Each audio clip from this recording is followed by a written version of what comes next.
Hello everyone. Hyderabad Sandhya theatre దగ్గర జరిగిన దుర్ఘటనకు సంబంధించి ఎట్టకేలకు డిప్యూటీ సీఎం పవన్ కళ్యాణ్ మనసులో మాట బయటపెట్టారు. ఈ విషయంలో తెలంగాణ సీఎం రేవంత్ రెడ్డి వైపే పవన్ కళ్యాణ్ నిలిచారు. మీడియాతో నిర్వహించిన చిట్ చాట్లో పవన్ మాట్లాడుతూ రేవంత్ను గొప్ప నాయకుడిగా అభివర్ణించారు.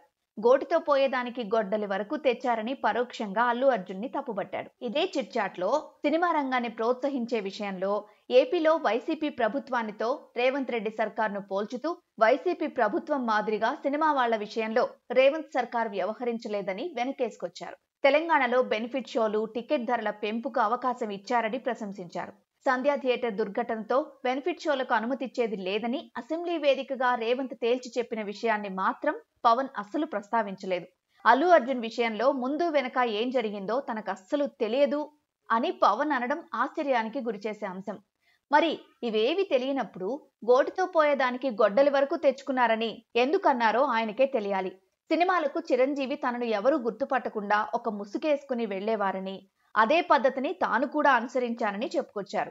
చట్టం అందరికీ సమానమే అన్నారు. బన్నీ స్థానంలో రేవంత్ రెడ్డి ఉన్నా కూడా పోలీసులు ఇలానే అరెస్ట్ చేసేవారు అన్నారు. సో ఈ విధంగా పోలీసుల్ని నేను అస్సలు తప్పు పట్టలేను అంటూ చిట్చాట్లో మాట్లాడారు. అల్లు అర్జున్ తరపున బాధితుల ఇళ్లకు ఎవరో ఒకరు వెళ్లి పరామర్శించుంటే బాగుండేది అన్నారు. ఇక్కడ హ్యుమానిటీ యాంగిల్ లోపించినట్లు కనిపిస్తోందన్నారు. సినిమా చూడ్డానికి వెళ్లి తొక్కిసలాటలో రేవతి చనిపోవడం తనను కలిచివేసినట్లు పవన్ చెప్పుకొచ్చారు. సినిమా అంటే టీం వర్క్ అని అందరూ బాధ్యత వహించాలి అన్నారు. కానీ అల్లు అర్జున్ ఒక్కడినే దోషిగా మార్చారు అని కూడా అన్నారు.